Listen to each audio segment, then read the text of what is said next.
Une mère célibataire de triplé a paniqué après avoir réalisé qu'elle s'est réveillée sans entendre les cris de ses bébés. Elle se rend compte qu'il était déjà rassasié et commence à se demander qui les a nourris. Johanna était devenue une mère célibataire de triplé après que son mari les a quittés en les laissant seuls sans pension alimentaire. Elle a été obligée de vivre dans une petite maison délabrée qui avait appartenu à sa grand-mère, car elle n'avait pas d'argent.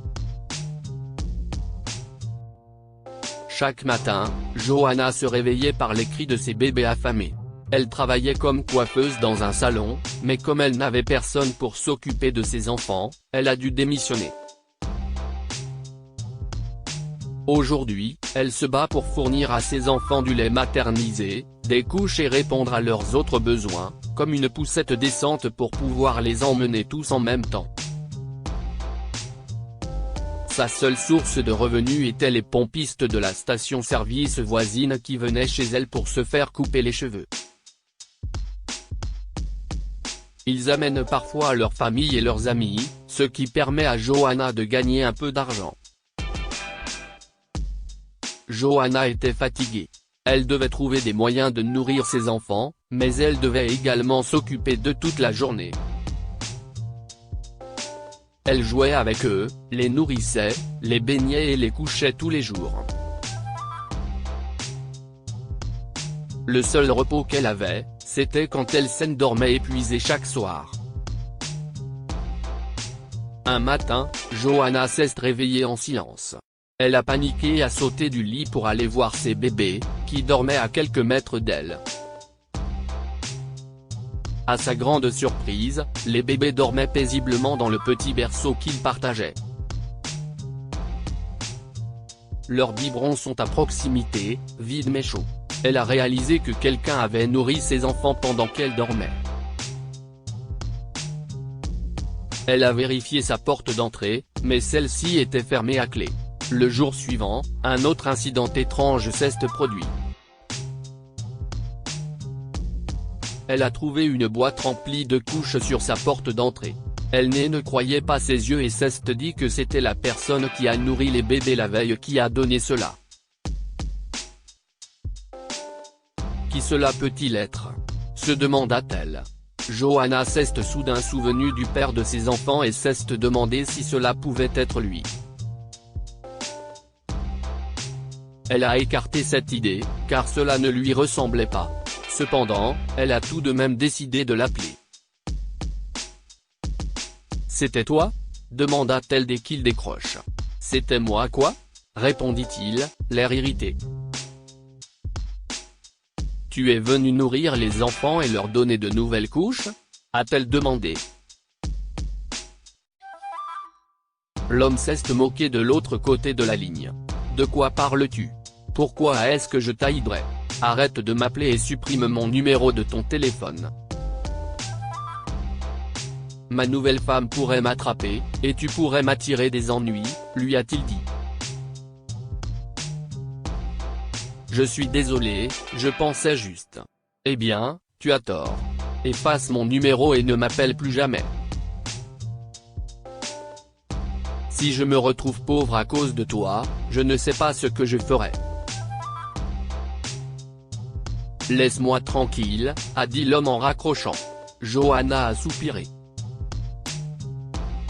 Son ex-mari l'avait quittée lorsqu'elle avait appris qu'elle était enceinte de triplé pour épouser une femme riche. Sa nouvelle femme lui a permis de vivre la vie qu'il avait toujours voulu. Pendant ce temps, il l'a laissé élever 3 bébés sans aucun soutien. Johanna a décidé de laisser un mot près du berceau des bébés le soir, en espérant que la personne reviendrait le lendemain. Je voudrais vous remercier pour ce que vous faites, mais je ne sais pas qui vous êtes. Qui êtes-vous ? a-t-elle écrit. Le lendemain matin, Johanna a été déconcertée de voir une grande poussette pour les 3 bébés devant sa porte d'entrée. Oh mon Dieu, a-t-elle dit aussitôt. Sur la boîte de la poussette, Un mot disait « Je veux vous remercier. Vous m'avez aidé une fois. Mon nom est Sam. » Johanna était en larmes. Elle transportait ses bébés dans un porte-bébés fait maison, mais elle ne pouvait jamais aller très loin de peur qu'ils ne se déchirent. Cette poussette était quelque chose qu'elle avait toujours rêvé d'avoir pour ses enfants, mais elle n'avait aucun moyen de se la payer. Sam ? A-t-elle dit. Qui est Sam ? Johanna a essayé de se rappeler si elle avait déjà rencontré quelqu'un s'appelant Sam, mais elle ne connaissait personne de ce nom. Cette nuit-là, elle s'est cachée dans la chambre des enfants. Lorsque ses bébés étaient profondément endormis, vers minuit, elle a entendu un bruit, quelqu'un venait d'ouvrir la grande fenêtre de la cuisine.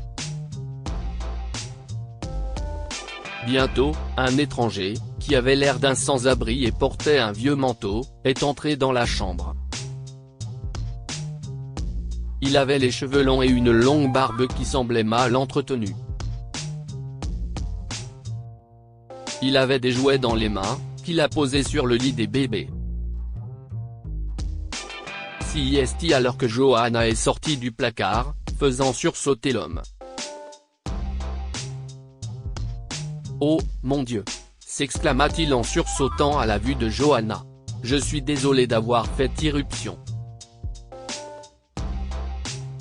Je suis vraiment désolé. Je suis quelqu'un de bien, croyez-moi.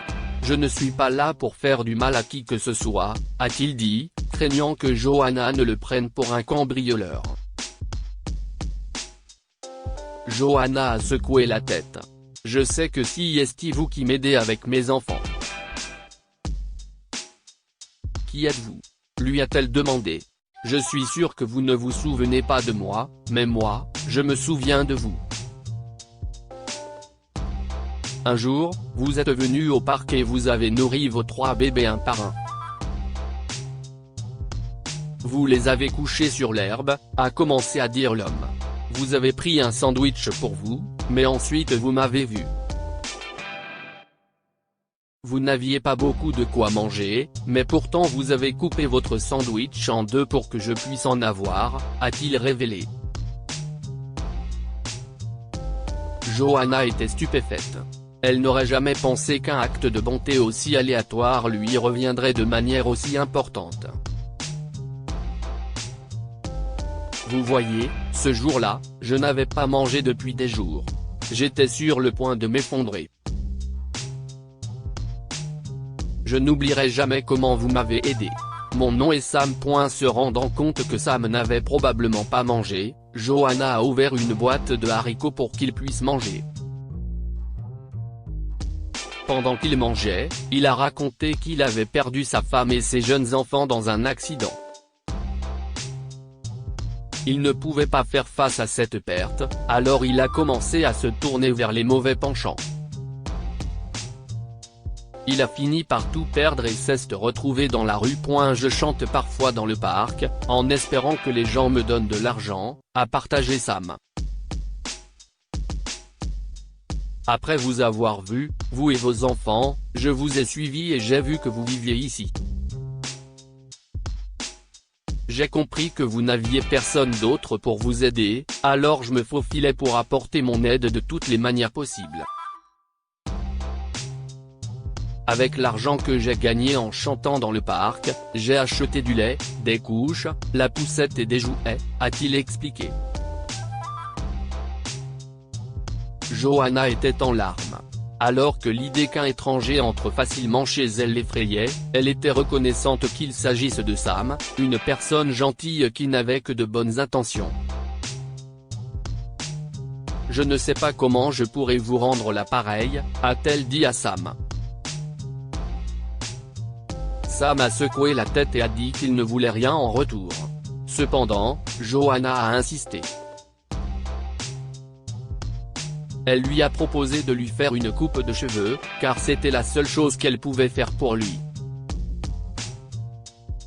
Sam a accepté et est revenu le lendemain. Elle lui a coupé les cheveux et rasé la barbe, et ils ont tous deux été surpris de la transformation qui s'était produite sous leurs yeux. Sam était un bel homme qui avait eu de mauvaises cartes dans la vie. Finalement, Sam et Joanna ont commencé à se voir un peu plus, car Sam aidait Joanna avec les bébés. Ils ont appris à se connaître et sont tombés amoureux. Le couple a refait sa vie ensemble, en rénovant la petite maison et en utilisant l'une des pièces pour y installer le salon de Joanna. Sam a trouvé un emploi dans un restaurant local où il chantait l'après-midi, ce qui lui a permis d'économiser suffisamment d'argent pour sa nouvelle famille. Finalement, Sam et Joanna se sont mariés, et Sam a adopté les 3 enfants de Joanna. Ils formaient une famille heureuse et travaillaient dur pour se sortir de la pauvreté. Que pouvons-nous apprendre de cette histoire ? La plupart des gens n'oublient pas ce que vous leur avez fait ressentir. Bien que Joanna ne se souvienne pas de l'acte de gentillesse qu'elle a fait à l'égard de Sam, cet acte a marqué ce dernier. Sam ne pouvait pas oublier ce que Joanna lui avait fait ressentir, alors il a décidé de lui rendre l'appareil. On récolte ce que l'on sème. Même si Joanna n'avait pas grand-chose dans la vie, elle s'est fait un devoir d'aider Sam. Même si Sam n'avait pas grand-chose dans la vie non plus, il s'est efforcé d'aider Joanna. La gentillesse que vous mettez dans le monde vous revient d'une manière ou d'une autre. Partagez cette histoire avec vos proches. Elle pourrait les inspirer et illuminer leur journée.